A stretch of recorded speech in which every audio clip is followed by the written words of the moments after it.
Mm, mm. This isn't drunk romance. This is hungry romance. Mm.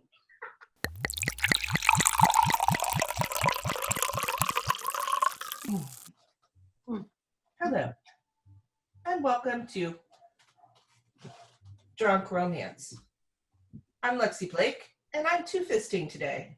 I'm drinking beer out of a wine glass. I'm two-fisting in honor of the fact that we are reading Lila Dubois' book, and there's a lot of fists going on. Fisting is big. Could you introduce yourselves, my fellow sisters? I am Mary Carr, and I am the big sister. I I'm am the oldest, not because I'm the biggest, but I'll probably be the biggest too. I think that's You're not. I am Lila Dubois, and I am the little sis, as it says on my cup. And I'm Lexi Blake, and I am the middle sister who shows really great sense in everything she does. And lovely cleavage. And beautiful cleavage. Also, I sit around going, why doesn't Mary get that? Oh my God. She is Jan. She's a Jan. Welcome to Drunk Romance. Tonight we are discussing, well, we've already discussed like for a freaking hour. Mm-hmm. Oh my God. So much shit. So much shit. Show the clip.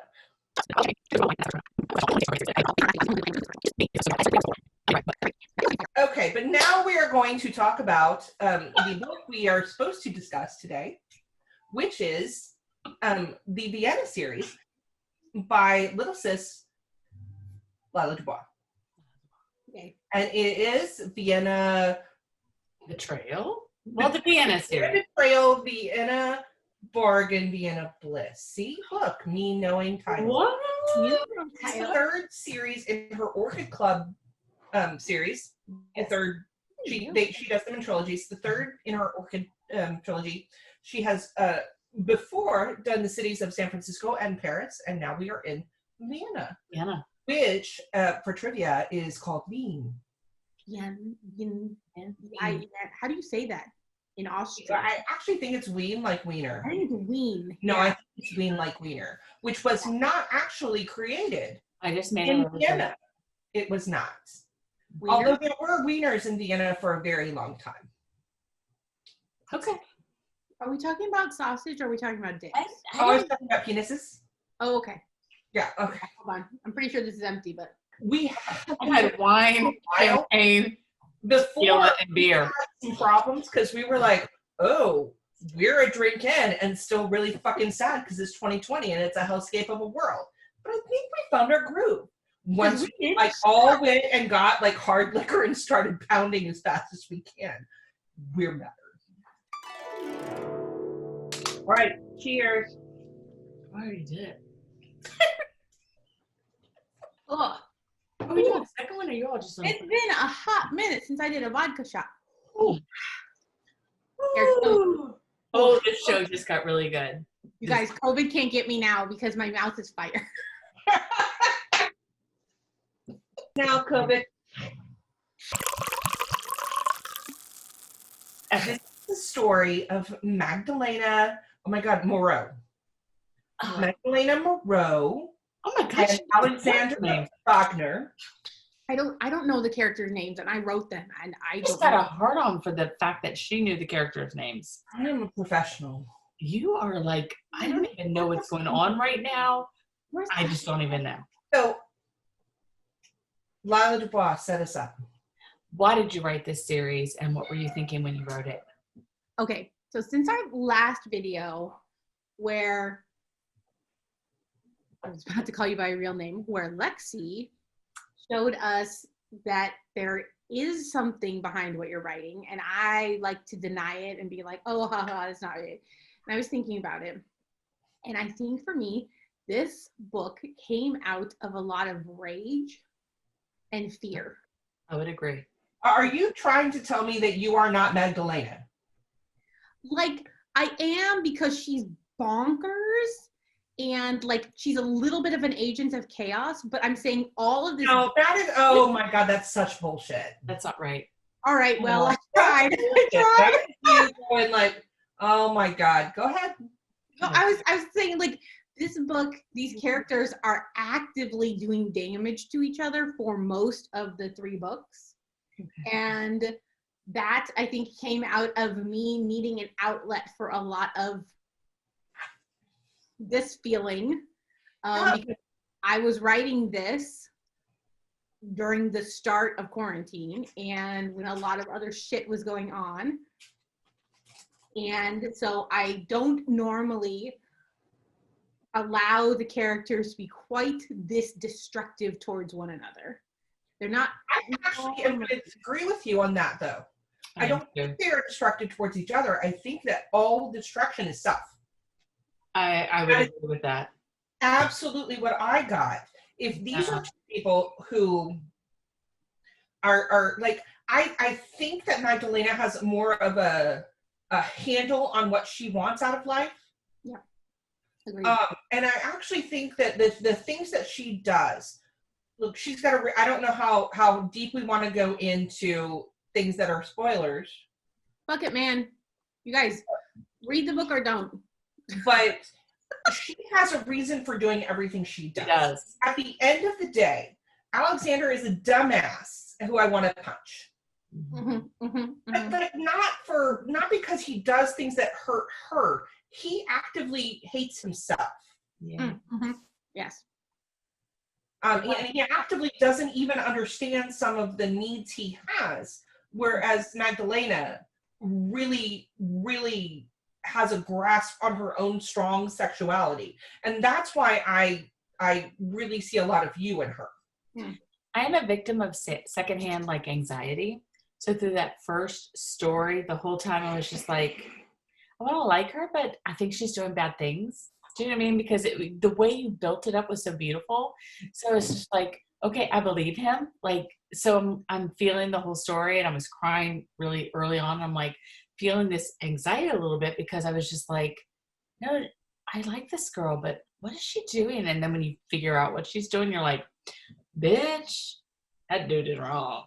Like, you know, that's what you always do. You build these strong, intelligent, beautiful female characters. And yeah, I never didn't like her. I was worried. No, I was worried at the beginning. I not like her. I actually understand Magdalena. I actually understand her as a character much more than I understand him. I want to punch him in the face. You know, it's funny because I always think that I write slightly unlikable female characters because they're usually. But I like them. They're complex. They're complicated. Also, this is cotton candy that I am eating. If anybody wants to know what weird things I'm eating, that is powdered cocaine because that's where we're going. It's legit, like. You guys, I actually have some cotton candy in the house.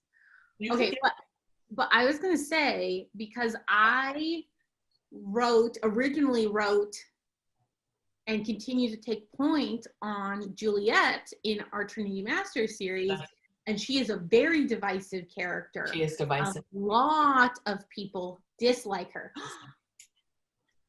Look! Did he bring you cotton candy? He didn't just bring her. All right, she's married to the best. Dude, I have petrified cotton candy too. Here's the crazy thing: it still tastes good. It always tastes good. It still tastes good. Idea from Jane. Yeah, thank you. I think that's an interesting comment, though, about. I think I write strong women, and because you do write very strong heroines, and I think that's probably one of the things that we will accept in a hero. A lot of people will not accept in a heroine, and that's what bothers me. It's true in real life. It bothers me a lot. Me too.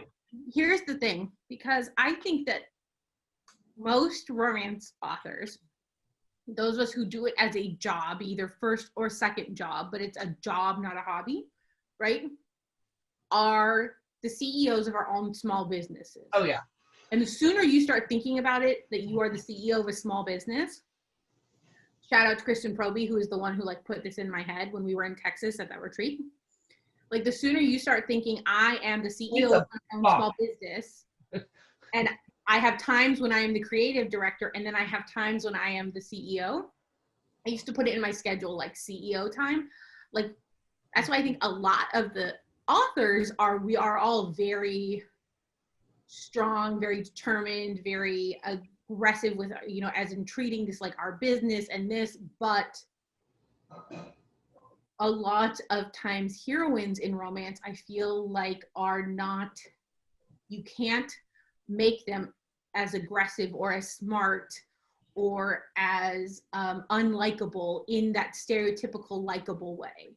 But I think that you just have to understand that somebody is always going to hate your heroine. It doesn't matter. Look, you can do like let's look at the history of the late. There were plenty of people who hated Bella Swan because she is what some people call a dust mote heroine. So she is a heroine who floated in from somewhere and everybody loves her. She doesn't have to be anything, do anything, have any brain in her head. Mm-hmm. And I'm saying that as a critical thing, not this is what I think about it. Because I actually like the Twilight. I like Twilight. I know people don't. I like Twilight, but there are plenty of people that's a criticism of her. Conversely, you have a heroine like Anita Blake in and they hate her because she has sex with a lot of men. Yeah, she does. Even though it's cool for the guys to do that. Yeah. So what I have learned out of all of this is I will write very different heroines because they need to fill my needs. Mm-hmm. So I'll have people who hate Charlotte because she's too strong. Mm-hmm. And I'll have the people who hate Stephanie from Love Another Day because she's too weak. Right. So, and I guess, an Erin, because she's too masculine. So you kind of just have to let that go. Like the first thing I would say in any is, write those parts of yourself. And this is a very strong part of yourself. That's why I see so much of you in the heroine. I do. And she's lovely. She's the perfect. I love these books because they are so reflective of you. Because of, thank you. It's just, I don't think anyone who hasn't read you, I mean, I'm sorry, but you put these really leather, very hot, very BDSM covers on them, but you are so much more than that. And when I look at what you're writing, you have the humor, you have the intelligence, you have the strong heroine, you have the alpha male. You were just like the whole package. So I read those 3. I couldn't stop. I had so much shit to do and I was cussing you in my head the whole time because you sent me that and went, here's Vienna. And I was like, should I? And I'm like, yeah, fuck it. I mean, I only got 7 deadlines. So yeah. So, and that was like 3 days lost, but I couldn't dig myself out because I was just immersed in that world. And I'm always, your writing is just, it's other, I don't have the words for it. What I liked is that you paid as much attention to the scene where Magdalena goes and tries to get the information she needs. The high-tech scenes, the James Bond kind of scenes, which I fucking love. Yeah. She paid as much attention to knowing how that would happen as she did, the anal hook scene. That's real. No, there's such an intelligence. And she does that with the Trinity books when we're writing together. And I'm just like, so many times it's just XXX. I'm like, this is the smart part. Like, you do it. And she does it so seamlessly with that. I'm like, how do you know all this shit? How is this stuff stuffed in your head? But it is. It's brilliant. You know what? And you know what? You know why? Because romance readers are fucking smart. They are smart fucking people. They are smart, predominantly women, but they are smart people. And I know if I bullshit that, I will get an email from somebody who does this professionally, who's like, I'm in fucking Langley right now reading while watching something. I had in the first Trinity Masters book, I half-assed some math explanation. You did. And Porrick is a fucking statistician by trade.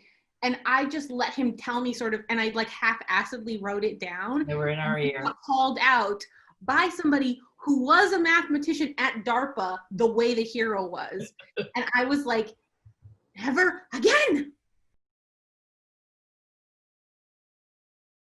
Was blowing up Jenna Underwood's phone being like, military. Hand of a motorcycle. Yeah. All the weight of 2 adults while fucking. He's like, Yes. I'm like, okay, take your husband, go in the garage, double check it for me. Try it out. Double check this shit. Thank you. Everything. I'm like, and I think that's why it takes me so long, and I get like way too into it. I go down these like deep rabbit holes. You like go deep. I go deep. Like the country that they go to in like the middle and second book, Moldova. I went so deep into like this whole thing they have with this architecture and this really weird village, and like they build these houses, and it's because there's all this money sent from the Romani community in predominantly Western You Europe. know, you put it in the story so seamlessly that while it was a ton of work for you, it was really just very beautifully descriptive and didn't bog down the story. See, now for anybody who read her Paris trilogy, she, as I was walking the streets of Paris, is like, find me a building. I remember that. Find me a building now where this club can be. Yeah. Send me pictures right now. And we have so many pictures of Paris on our phones. I'm taking pictures of Paris as I walk along the streets. Yeah. And I'm like walking with my, at the time, she was 11-year-old daughter, looking for where a sex club could be in Paris. I remember that. And so finally, I sent her pictures like, that's it. That's it. Give me all the pictures. And we agreed. Where are you? Yeah. What Adressmont? Oh God, You're a good friend. You're a good friend, Lex. That was a good I'm friend. sorry that you thought that you were going to Paris to enjoy yourself when clearly you were there as my research Clearly, assistant. I was there to research for you. What I love is a thriller that's got sex in it, and that's what this is. It is. It's edge of your seat. Can't stop reading it. I went through all three. Boom, boom, boom. And I kept thinking, I'll just get through this first one and then going to hit a deadline. I got to the end of the first one. I was like gasping, like, oh my God, and then I was like, no, keep going. I cussed you for a weekend solid because I had a serious deadline, but she sent me that book and I was worthless. Couldn't stop till I finished every page of it. And it was just, it's just so typically you. So I feel that way when we're writing Trinity together. Alexander is the, weirdly enough, he's the Dom in the book and the target of Magdalena for reasons that I'm going to leave not.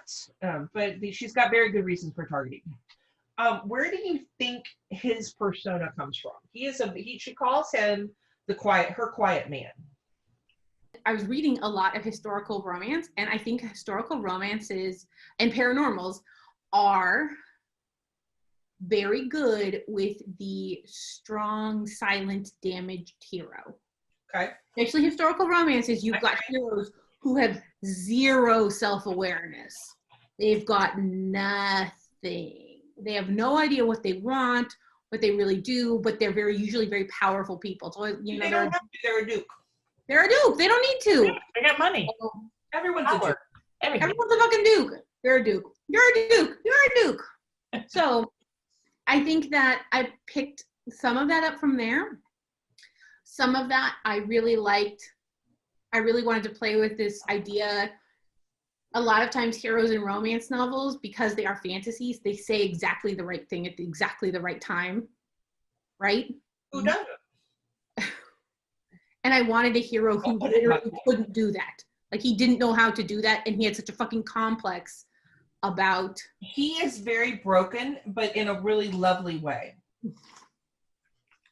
Yeah. And he's a billionaire with a 12-inch dick, so... Well, but he's a billionaire. That always helps. Who, like I say, that doesn't help. So many... She is so much more confident in her sexuality. Yeah. And she has gone through and done the work to accept herself and what she needs in a way that he has not. Agreed. Yeah.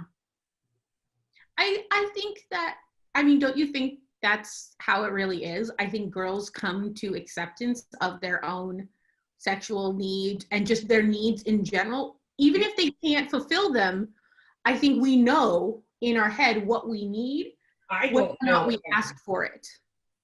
You disagree? Because a lot of women who don't.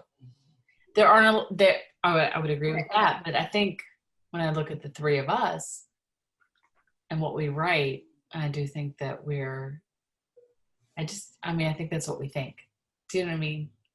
And I'm not saying that all I three could of see our Elena husbands, in all. I could see Elena in all of us. I think I see Elena in a lot of like the women I know who read and write romance. And I'm not saying all three of our husbands have low emotional IQs. But I'm also not saying that. I just wrote an entire book, like 120,000 words about my husband's anger management issues and how he has dealt with them over the course of many years with therapy. So, Uh-huh. Mm-hmm. I'm gonna text him. Don't text him. Text him. He knows his anger management issues. He is comfortable with them. I think. And he does not have any problem with like his own sexuality. He's good with all of it. Oh, yeah, I'm not saying he does, but no, the sexuality part how is many years of totally therapy did it maybe take for the the most anger issues wasn't so great with. But like I said, look, we turned 50 this year. So we're both pretty good. I did that a year ago. My filter's gone. Bitch. I got no filter. It's hard. I gave up on wine, now I'm just drinking tequila. I love that about you, and I love that you made me go out and seek the discussing you, dick, and emotional IQ. First of all, what? Also, I said he had a very nice dick and a very high IQ. Thank you very much. I'm just saying. Trying to start trouble now. Listen, what is the role of little sister if not to cause a bunch of unnecessary drama? It is the baby sister thing. Oh my God, my bra again. Okay. So I would like to ask you a question. Her. The only problem I had with the book is this, and it might be because I actually read the first part of the book a couple of weeks ago, and then I finished up the second two parts of the book because I'm on deadline in the last 2 days. Yeah. So I might have forgotten something, and I would like for you to remind me. Okay. Does Magdalena know who Rolf is when he approaches her at the Orchid Club? No. Okay. It's just the way it was written. I felt like she wasn't that surprised he showed up. I didn't get that, but I don't know. Maybe she wasn't. I don't know, man. I was drinking heavily, and it was like 4 a.m. You should try to write a book with her when she doesn't remember what the heroine's name is. That's a lot of fun. How many times did I call our heroine in Necessary Pursuit Elena? How many times? Honey, a lot. But let's just go back to the last one, Joyful Engagement. How many times did you call Scarlett Celine? Like all of them. Celine was the heroine in Necessary Pursuit. She was in the previous book, but the whole time I'm reading this, I'm going, and I'm like, she just means Scarlett. Like, it's fun. It's a lot of fun to read behind you. It's an adventure. Always an adventure. Figure out the heroine's name. I just figure out her name and remember her name when I'm reading. In hindsight, it was my fault because I made the second heroine's name start with S. So I totally took all the blame, and I never said a word to you until tonight, right now. Because I thought, it's my fault. You know I'm dyslexic. You named her Scarlett. Your fault. Your fault. 72,000 times in one novella. Your fault. Just gonna state plainly, I received this today. She did, because that was her birthday present a month ago. That half empty. You guys, hold on. Don't say anything interesting. I really have to pee. We should talk about interesting things. Let's just talk about everything while she's gone. Okay. Okay. I loved Vienna. Did you love Vienna? I did. It was a great book. It was actually a very compelling book. It's a book I really felt like I could have written. You two are so similar. But because specifically, it's got so much like thriller like stuff in it, and I thought I actually learned a little bit about writing a heist, which I've written a lot of heists, man. I know, but you two are very similar. You're so used to. Yeah, I think we've got very similar interests, except for an anal hook. What the fuck was that? Oh my God, that was the hard. Shut the freaking hell up! That was hot. No, bitch. That was like, that's like the one thing I'm like, no, I loved it. I thought it was really awesome. You thought the anal hook was really sexy? That was my favorite part. I think that my anus is not like everybody else's. No, I was into that. I thought that was hot. I did. That was like my favorite, probably one of my favorite scenes. But I have issues. Maybe I have issues. People think I'm sweet. I'm not that sweet. No. Oh no, you were totally not that sweet. What? Who? Who's not We that? talked about the anal hook. I thought that was the hottest scene, and Lexi was turned off by it. Go. I was not turned off by it. I was scared of it. Well, I love that scene. That was my favorite scene. I love it when he pushes her against the window and like threatens to let all the bodyguards at her. God. All right. Well, he was never going to do that. Of course not. It's the threat that's exciting. So here's It my other is. question. Why put up? Because one of the big things in Bliss, Vienna Bliss, is that he is going to have a slave auction for her. Mm-hmm. So why not actually have the slave auction? Oh. It felt a little cheated of the slave auction. You know what? I thought so hard about it, but it was a little bit of a nod to every book that's done it. Like that's her first thought when she's in this like she's in this pissed off mode and she's saying what they're going to do when they get back to Vienna. And she's like, and we're going to have a slave auction, because it's such a thing. It's a thing in like BDSM romance. And then to not actually go through with it, I like wanted to acknowledge a little tongue in cheek to everybody that probably should have been a scene in this particular book. That would have made sense.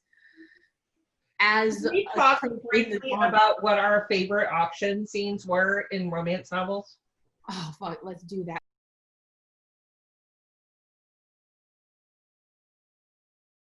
Talk about is how Lila Dubois believes that happily ever after should happen in epilogues, and that's not true. True. What are you talking about? No, not good either. You just This book ends like the ending of this book. There are people who you don't understand do not read epilogues, and therefore your book did not have a happily ever after, because the happily ever after happened in the epilogue. The epilogue is about happiness and joy and, oh my God, we're having a barbecue and all our friends are here. That is not true in your book, because in your book, the ending of the book is sadness and sorrow, and they're done. Yeah. Hashtag 2020. Okay, peace. I can't wait till y'all read my book, because mine is also. Oh no, you do not understand. I already know shit I'm going to say about your book, and it should all start with, who fucking hurt you, Mary Carr? I'm so excited to be like, do you remember how you guys almost stopped speaking over that book? All my friends. I almost lost. Liz Berry is the only reason I published that book. Liz Berry was wrong. Eating my cotton candy loaf. Me too, and it's rock hard. It's like a Jolly Rancher. Dude, it still melts in my mouth like sugar. It takes me 20 minutes to chew it. Well, okay, so It's stuck to my dental splint. listen. This is the next one. This is episode 3. Episode 4, I think, is going to be like my sob fest, whatever. Okay. Mm-hmm. What are we going to do after this, girls? We need to ask our readers, Yes. what would you like us to review on Drunk Romance? But Now we could bring in friends and have friends. for drunk authors. I agree. I think it has to be From an author who we know or who we can get virtually drunk enough to agree to this. I agree. I don't know if you've noticed, but we're kind of hard on each other's books. We simply refer to the heroes as assholes, True. which is accurate. But what if there are authors who wouldn't like that? So we're gonna pick like-minded bitches first. Like-minded bitch. If you are a like-minded bitch, write to us. Or we could do a trope thing where we talk about what our favorite tropes are. Well, I like that about the first one when we talk about what brought us into romance. Yeah. UP. Mm-hmm. Mm. Now y'all can talk about me. You better Let's open talk another about bottle. All right, let's talk about her. Go. I love her. How good do her boobs look in that top? Well, her hair looks really pretty. I don't know why she said she was going to cut it. I don't know why she's saying her hair fell flat. She's got whatever. Jesus. But also, my hair has not grown since April. I'm like this far away from Cloris Leachman, and nobody look her up. Fucking look her up. I don't know who that is. Look her fucking up. It's bad. Just look her up. Dolores Leachman. Jesus